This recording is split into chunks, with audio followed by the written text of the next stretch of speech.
जितने भी स्टूडेंट्स ने हमारी काउंसलिंग गाइड 2021 अगर किसी स्टूडेंट ने अभी तक डाउनलोड नहीं किए बच्चों, तो आप इस ई बुक को जरूर डाउनलोड कर लीजिए। इस वीडियो के नीचे हमने डिस्क्रिप्शन बॉक्स में लिंक मेंशन कर दिया है। Hello students, welcome to our YouTube channel. काफ़ी सारे स्टूडेंट्स की क्वायरीज हम अटेंड करते हुए बहुत ज़्यादा थक जा रहे हैं, बट फिर भी मैं कोशिश कर रही हूँ कि आपको वन बाय वन जो आप टॉपिक्स में आप क्वेश्चंस पूछ रहे हैं उसमें हम वीडियोस में कवर करें। तो आपके जो डाउट्स हैं, जेन्युइनली आपके जो डाउट्स आ रहे हैं लगातार, वो आपकी जैक दिल्ली की काउंसलिंग्स एंड GGSIP की काउंसलिंग्स के बेसिस में है। तो आप सभी स्टूडेंट्स को मैं इस वीडियो में कवर करने की कोशिश करूंगी आज DTU के बारे में।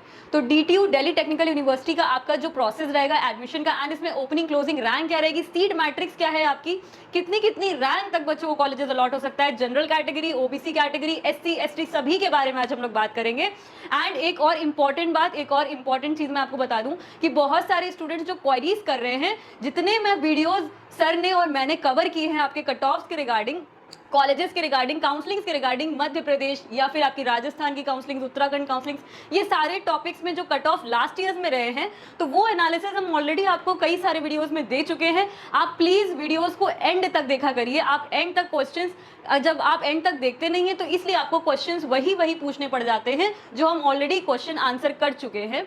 तो प्लीज आप वीडियोस को एंड तक देखा करिए बच्चों। अब मैंने जो NSUT का आपको बच्चों डिटेल वीडियो दिया था, आप उसी को फिर से पूछते हैं कि मैम मुझे NSUT में, मैं SC कैटेगरी में हूँ, मुझे कहाँ तक मिलेगा। तो ये एक्सपेक्टेशंस तो मैं आपको ऑलरेडी बच्चों बता चुकी हूँ कि आपको DTU आपको NSUT में कहाँ तक मिल सकता है। ऐसे ही मैंने कई टॉपिक्स में JEC जबलपुर का भी मैंने आपको क्लियरली बताया था। देन आपको मैंने हरियाणा के भी आपको काफ़ी वेरिएशंस में, NIT आपका कुरुक्षेत्र है, IIIT सोनीपत है, निफ्टेम, ये सभी मैंने आपको वेरिएशन पे एक वीडियो बनाया था हरियाणा के लिए। तो ऐसे आप वीडियोस को एंड तक देखा करिए ताकि आपके वो डाउट्स, वही आप जो रेगुलरली पूछ रहे हैं उस वीडियोस में जो बताए गए क्वेश्चंस हैं, आप फिर से वही डाउट्स को ना पूछ सके। तो अभी हम स्टार्ट करते हैं DTU का आपका एडमिशन प्रोसेस जो क्या रहता है। JEE मेंस के थ्रू एडमिशंस होते हैं एंड आपका 60% मार्क्स होना कंपलसरी है। OBC के लिए 55, देन डिफेंस के लिए 55%, SC ST। अच्छा, इसमें भी बहुत सारे बच्चों के जो परसेंटेज है, तो मेरे पास ऐसे कई रिजल्ट्स आए हैं जो कि बच्चों के परसेंटेज क्राइटेरिया पे नहीं आ रहे हैं, विद इन नहीं मार्क्स आ रहे हैं। तो बेटा आपकी जो एलिजिबिलिटी आप इसमें क्वालिफाई कर पा रहे, तो आप इसमें एडमिशंस नहीं ले पाएंगे। JEE मेंस के थ्रू एडमिशन होगा, जैक दिल्ली की काउंसलिंग्स होगी, आपका NSUT, DTU, आपका IGDTU, ये सारे इंस्टीट्यूट आपके जैक दिल्ली की काउंसलिंग से एडमिशंस लेते हैं। ठीक है, ये आपका डाउट क्लियर हो गया। 5 to 6 स्टूडेंट्स ने हमसे पूछा था मैम इसमें एडमिशन किस बेसिस में होता है। तो बेटा JEE मेन के थ्रू एडमिशन होगा, काउंसलिंग कैसे होगी, जैक दिल्ली के थ्रू काउंसलिंग्स होंगी आपकी।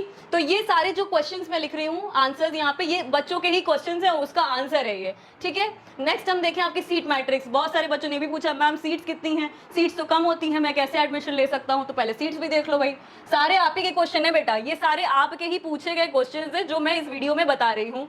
ठीक है, अब हम देखें आपका ब्रांच बायोटेक्नोलॉजी, 64 सीट्स हैं बायोटेक्नोलॉजी की, केमिकल इंजीनियरिंग की 64 इसमें भी हैं। देन आपकी कंप्यूटर इंजीनियरिंग की 382 सीट्स हैं आपकी DTU में, इंजीनियरिंग फिजिक्स 98 सीट्स। देन आपका mathematics and computing 127 seats almost, mechanical engineering specialisation automotive engineering 63 seats है इसमें।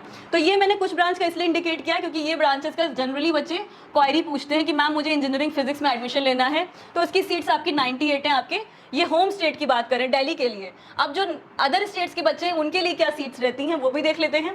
बायोटेक्नोलॉजी के लिए 11 सीट्स हैं आपकी। देन आपकी कंप्यूटर इंजीनियरिंग के लिए आपकी 68 सीट्स हैं।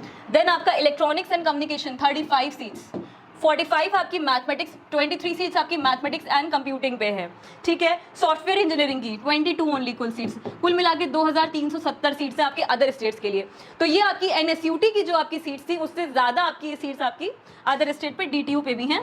ऑलमोस्ट लमसम सेम है। आप एक बार NSUT का वीडियो एक बार और देख लीजिएगा ताकि आपको DTU NSUT दोनों के cut offs one by one clear हो सके, क्योंकि ज़्यादातर बच्चे DTU को ज़्यादा प्रेफर करने की कोशिश करते हैं। तो DTU को प्रेफरेंस अगर देना है तो इसके कट ऑफ को आप समझ लीजिए।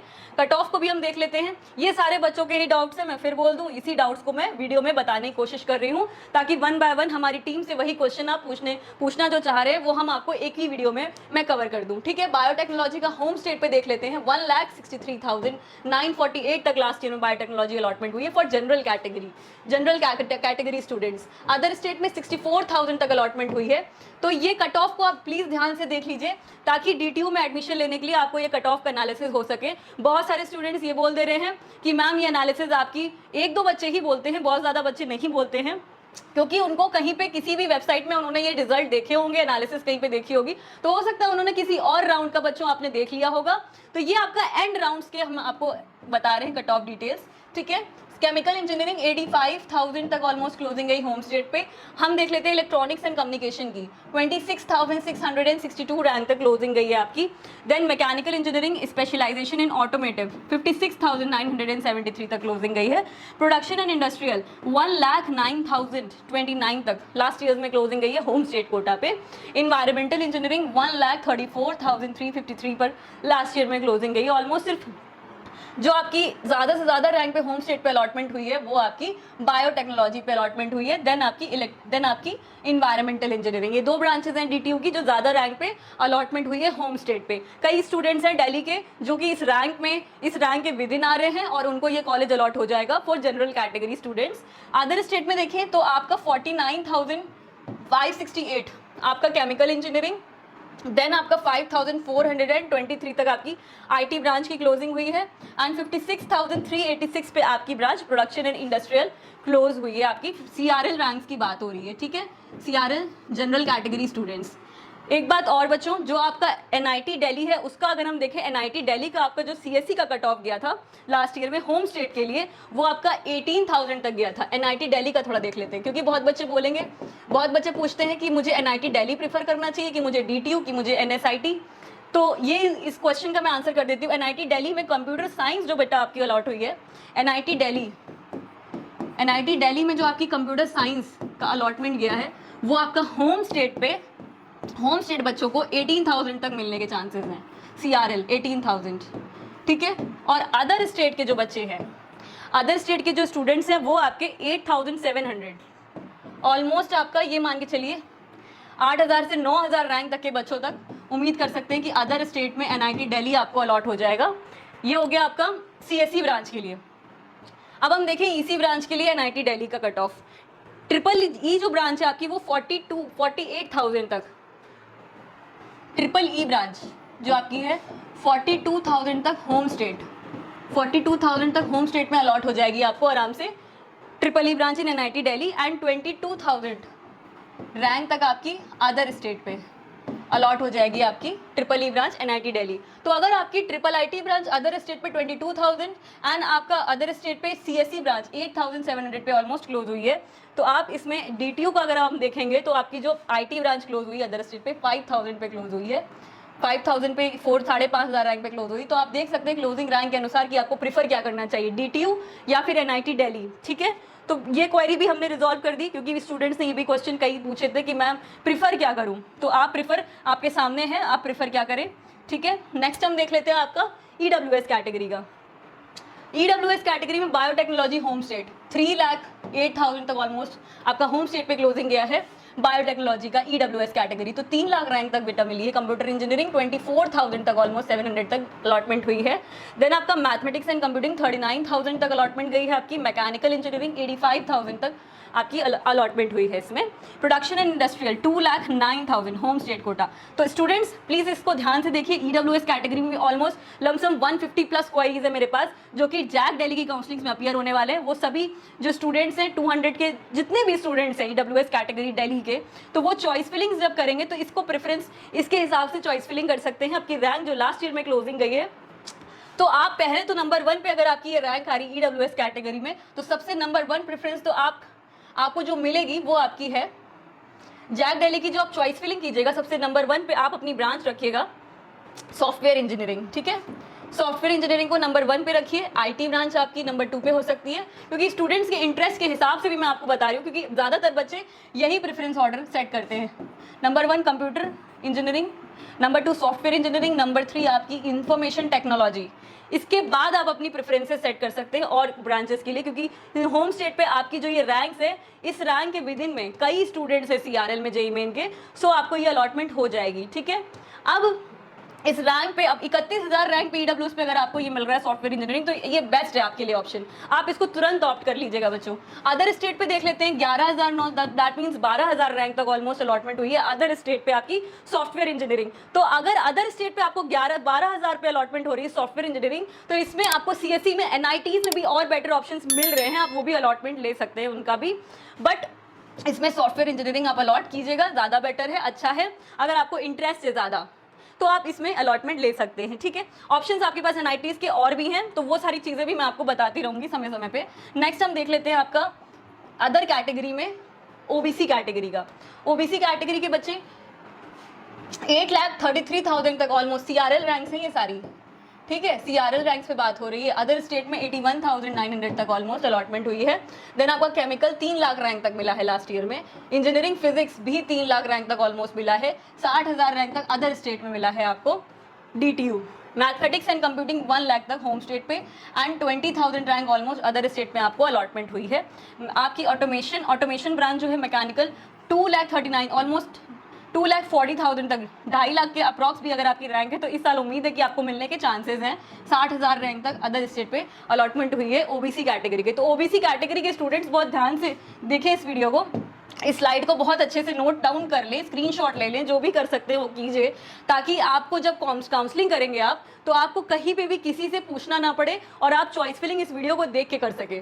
तो मेरा मोटो, मेरा इंटेंशन हमेशा यही रहता है बच्चों कि आप जब भी काउंसलिंग कीजिए आप बस द मेंटा के वीडियोस देखिए और आप चॉइस फिलिंग, आप जब भी चॉइस फिलिंग करेंगे, जैक दिल्ली की होने ही वाली है, तो आप इस वीडियोस को देख के कर सकते हैं। डीटीयू एंड एनएसटीयू बोथ मैं आपको कवर कर दिया है मैंने, ताकि आपको चॉइस फिलिंग में कोई भी दिक्कत है। आईजीडीटीयू भी सर ने कवर किया हुआ है, तो तीनों कैंपसेस आपके कवर हो चुके हैं। आप प्लीज चॉइस फिलिंग में ध्यान से इस वीडियो को एंड तक देखिएगा, तभी चॉइस फिलिंग आप कर पाएंगे। बायोटेक्नोलॉजी 6,82,000 तक ऑलमोस्ट गई है एससी कैटेगरी के लिए, ठीक है, होम स्टेट पे। Mechanical 5,65,000 SC category home state quota. Software engineering 1,55,000, तो 1,55,000 पर आपको सॉफ्टवेयर इंजीनियरिंग मिल रही है डीटीयू में, तो अच्छी बात है, आप ले सकते हैं इसको। 79,000 अदर स्टेट पे आपको एससी कैटेगरी में मिल रही है। तो स्टूडेंट्स, आप जब जितने भी आप मुझे स्कोर कार्ड भेजते हैं अपने एनटीए के, तो इसमें जब आप मेंशन कर दिया करिए आपकी सीआरएल रैंक है, क्योंकि जनरली बच्चे, बहुत इंपॉर्टेंट मैं बात बता रही हूँ, इसको सुनते रहेगा ध्यान से। बच्चे जनरली कैटेगरी रैंक बताते हैं मुझे, पहले कैटेगरी रैंक सेंड करेंगे, कैटेगरी रैंक अगर उनकी 10,000 होगी तो 10,000 लिख के भेज देंगे कि मैम मुझे कॉलेज बताइए क्या कॉलेज अलॉट होंगे। तो बेटा 10,000 नहीं बताना है, आप अपनी पहले सीआरएल रैंक बताइए। आपकी सीआरएल रैंक अगर 1 लाख है तो आप लिखिए 1 लाख सीआरएल, उसके बाद आप मेंशन कीजिए मेरी कैटेगरी ओबीसी है, तभी तो कॉलेज बता पाएंगे ना एक्सपेक्टेड कि आपको क्या कॉलेज अलॉट हो सकते हैं। आपको 10,000 अगर आप सेंड कर दोगे तो मैं तो आपको एनआईटी सूरत, एनआईटी दुर्गापुर है, एनआईटी आपको राउरकेला, एनआईटी आपको त्रिची, वारंगल, सूरत, इनके ऑप्शंस दूंगी। तो अगर आप करेक्ट सीआरएल बताएंगे तभी आपको मैं करेक्ट ऑप्शंस बता पाऊंगी एक्सपेक्टेड जो आपको मिल सकते हैं, ठीक है। नेक्स्ट हम देखते हैं आपका कैटेगरी है ST biotechnology. Almost 6 lakh rank तक होम स्टेट पे आपको अलॉटमेंट गई है। इन्वायरमेंटल आपका इंफॉर्मेशन टेक्नोलॉजी का देखें तो आपकी 5,95,000 तक home state ST category, ST category में काफ़ी ज़्यादा रैंक तक अलॉटमेंट गई है बेटा। तो एसटी कैटेगरी के भी कई स्टूडेंट्स हैं मेरे पास जिनकी रैंक्स इसके विद इन है और इनको ये अलॉटमेंट हो सकती है। तो प्लीज़ इस वीडियो को ध्यान से देख लीजिएगा। अदर स्टेट में भी देखिए 1 लाख तक ऑलमोस्ट अलॉटमेंट गई है। तो इस रैंक पे भी मेरे पास ऑलमोस्ट मैं ज़्यादा नहीं तो 100 स्टूडेंट्स ऑलमोस्ट हैं एसटी कैटेगरी वाले भी। तो चॉइस फिलिंग जब आप कीजिएगा, 100 जो क्वेरीज मेरे पास पर्सनली व्हाट्सएप पे आई हुई हैं, कम से कम 100 स्टूडेंट्स उसमें ऐसे हैं जिन्होंने अपना स्कोर कार्ड सेंड किया है जो कि एसटी कैटेगरी में लाई करते हैं। तो वो चॉइस फिलिंग अपनी जब करेंगे, जैक दिल्ली की काउंसलिंग में पार्टिसिपेट कीजिएगा और आपको ये कॉलेज अलॉट हो सकते हैं इस रैंक के आसपास अगर आपकी रैंक है तो। 1,62,000 तक आपको देखो बेटा मैकेनिकल इंजीनियरिंग तक अलॉट हो जाएगी लास्ट ईयर्स के अकॉर्डिंग। सॉफ्टवेयर इंजीनियरिंग आपको 1,24,000 तक अदर स्टेट में अलॉटमेंट हो जाएगी। अगर आप दिल्ली में हैं तो 9,90,000 तक लास्ट ईयर में अलॉटमेंट हुई है बेटा। तो आप इस एनालिसिस को ध्यान से देखिए, और ये एनालिसिस हम कहीं से भी लाते नहीं, कहीं से भी हम कॉपी नहीं करते हैं। ये एनालिसिस हमारा जो काउंसलिंग किए हुए स्टूडेंट्स हैं लास्ट ईयर्स के, आपके हमारे जो रिसर्च है, हमने जो अपनी काउंसलिंग किए हुए स्टूडेंट्स के, तो ये सारा वो डेटा है जो हम आपको प्रोवाइड करवाते हैं। नेक्स्ट हम स्टूडेंट्स कॉलेजेस के डीटीयू का मैंने आपको कट ऑफ एनालिसिस काफ़ी ब्रीफ कर दिया है। आई होप कि डीटीयू आपका जो एनएसयूटी एंड आपका इंदिरा गांधी, ये तीनों कैंपसेस के आप आराम से काउंसलिंग्स कर सकते हैं चॉइस फिलिंग्स में। बाकी ट्रिपल आईटी दिल्ली का भी मैं आपको बहुत ही जल्दी बता दूंगी कैसे उसका भी होना है कट ऑफ वगैरह। सो आप जो प्रेफरेंसेज अपने रखेंगे, अपनी रैंक कहाँ तक जा रही है, और थोड़ा सा मैं दिखा दूँ एक बार और आपको बैक जाके, ये जो आपकी रैंक्स हैं, ठीक है, जनरल कैटेगरी में जो आपकी रैंक की क्लोजिंग जा रही है, आप इसके बेसिस में ऑप्ट कर सकते हैं चॉइस फिलिंग्स में, ठीक है। मैंने आपको पहले ही बता दिया, नंबर 1 कंप्यूटर इंजीनियरिंग, नंबर 2 आपका सॉफ्टवेयर हो सकता है, नंबर 1 पे सॉफ्टवेयर हो आपके लिए। देन आप अपना प्रेफर कर सकते हैं इंफॉर्मेशन टेक्नोलॉजी नंबर 3, ठीक है। चॉइस फिलिंग्स बता रही हूँ, ध्यान से देख लीजिएगा। देन आपकी ब्रांच हो सकती है इसके बाद आपकी 3 के बाद electronics and communication number 4। Then आपकी इलेक्ट्रिकल इंजीनियरिंग नंबर 5 पे आप प्रेफरेंस रख सकते हैं। देन आपका ब्रांच होगा, देन आप प्रेफर कीजिएगा mathematics and computing number 5। Mathematics and computing number 5 पे आप प्रेफरेंस कीजिए। देन आपका हो सकता है सिविल इंजीनियरिंग ब्रांच 5 के बाद 6 नंबर पे, सॉरी 1 2 3 4 एंड 5, ये आपका 6 हो गया। देन आपका 6 के बाद, सॉरी ये 6 हो गया, ये आपका 6 हो गया, ये 5 हो गया, ठीक है। देन आपका 7th ऑप्शन हो सकता है civil engineering branch. 8th option आपका हो सकता है मैकेनिकल। 9th ऑप्शन आपका हो सकता है automotive engineering mechanical with specialisation. 10th आपका production and industrial engineering. 11th आपका हो सकता है इंजीनियरिंग फिजिक्स। इसको आप 10th में भी रख सकते हैं, इसको 11th में रख सकते हैं, ठीक है। इंजीनियरिंग फिजिक्स भी कई स्टूडेंट्स पहले ऑप्ट करना प्रेफर करते हैं, तो ये 10th में हो सकता है, ये 11th में आपके ऑप्शन में हो सकता है। केमिकल इंजीनियरिंग भी बहुत स्टूडेंट्स को पसंद है, ब्रांच केमिकल इंजीनियरिंग भी लेना पसंद है। बाकी आप अपने प्रेफरेंस, अपने पसंद के अकॉर्डिंग, आपकी 4 साल में बीटेक में आपको कौन सा सब्जेक्ट ज़्यादा पसंद है, आप उसके अकॉर्डिंग भी अपनी चॉइस फिलिंग कर सकते हैं।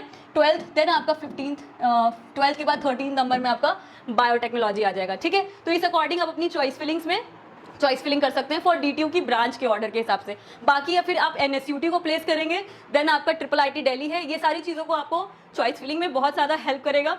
तो इसमें मैं इस वीडियो में जितना आपको मैं बता सकती थी मैंने इन्फॉर्मेशन दे दी है, तो इस वीडियो को बहुत ध्यान से देख लीजिएगा एंड तक। एंड स्टूडेंट्स ई बुक बहुत जल्दी आपको मिलने वाली है हमारी, और आपकी जो भी क्वेरीज हैं, जो भी काउंसलिंग के रिलेटेड डाउट्स हैं, वो सारे डाउट्स उसमें हमने ज़्यादा से ज़्यादा क्लियर करने की कोशिश की है, हमारी टीम ने कोशिश की है। तो आपको बहुत जल्द वो प्रोवाइड हो जाएगी, थोड़ा सा पेशेंस रखिए, थोड़ा सा और वेट कीजिए। एंड आपकी काउंसलिंग जो आपकी स्टार्ट होने वाली है स्टेट्स के लिए, तो उनके भी लगातार आपको वीडियोस और अपडेट्स मिलते रहेंगे। हमारे चैनल को ज़रूर देखिए, वीडियोस को एंड तक देखिए, ताकि आप वही डाउट्स आप पूछ ना सकें और आपको सारे डाउट्स उस वीडियो से क्लियर हो जाए। बाकी आपको कोई और प्रॉब्लम है, आप हमें मेल भी कर सकते हैं, हमें कमेंट कर सकते हैं। So thank you for supporting us, for loving us so much and so lovely messages we are receiving. So thank you so much.